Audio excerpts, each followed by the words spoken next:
বেশ কয়েকদিন ধরেই অস্থির দেশের চালের বাজার। বেড়ে গেছে সব ধরনের চালের দাম। দিনাজপুরের চালের বাজারের তথ্য নিয়ে যুক্ত হচ্ছেন সহকর্মী সুলতান মাহমুদ। সুলতান, দিনাজপুরের চালের সরবরাহ কেমন রয়েছে? আর ভারত থেকে তো চাল আসছেই, এর ইতিবাচক কোনো প্রভাব কি বাজারে পড়েছে?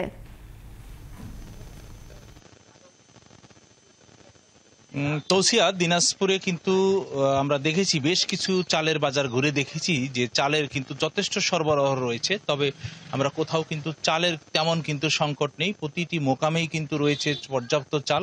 পাশাপাশি দিনাজপুরের যে চাল মিল কলগুলো রয়েছে সেখানেও কিন্তু প্রচুর পরিমাণে চালের উৎপাদনের কার্যক্রম যে সেটি কিন্তু অব্যাহত রয়েছে।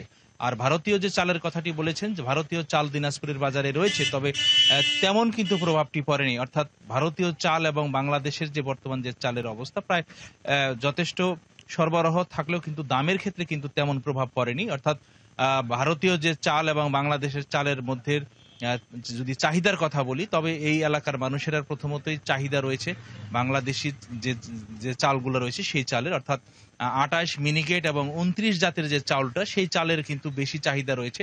আমরা অনেকটা দোকানগুলোতে দেখেছি এবং যারা বিক্রেতারা রয়েছে তারাও বলেছে যে প্রথমেই মানুষের কিন্তু বাজারে এসে ২৮, ২৯ এবং মিনিকেট যে জাতের যে চাল রয়েছে সেই চালের চাহিদা রয়েছে, এবং এই চাহিদা বেশি থাকার কারণে এবং সরবরাহও যথেষ্ট রয়েছে। তারপরেও কিন্তু একটু চালের দামটা কিন্তু বেশি রয়েছে, কারণ আপনি জানেন যে ২৮, ২৯ এবং মিনিকেট জাতীয় ধানগুলো কিন্তু বড় মৌসুমের ধান, সেহেতু প্রায় ১ বছর আগেই ধানগুলো তারা ক্রয় করে রেখেছিল মিল মালিকেরা। সেই ধান কিন্তু ছাঁটাই করে নতুন ভাবে কিন্তু চাল বাজারে দিচ্ছে, যার কারণে মিলাররা বলছে যে চালের যেহেতু চাহিদা রয়েছে এবং ধান যেহেতু তাদের ১ বছর আগে থেকে ক্রয় করা ছিল, সেই জন্য কিন্তু তারা ধানের দামও বেশি, এবং সেই ধান কিন্তু যখন বাজারে এসে চাল করে দেওয়া হচ্ছে সেই চাহিদা অনুযায়ী কিন্তু দামটাও বেড়ে যাচ্ছে। এই কারণেই এই জাতের চালের দামও একটু বেড়ে গিয়েছে। পাশাপাশি আরেকটি আপনাকে তথ্য দিয়ে রাখি, সেটি হচ্ছে যে এখন যেহেতু আমন একটি মৌসুম চলছে, এই মৌসুমে কিন্তু গুটি স্বর্ণ,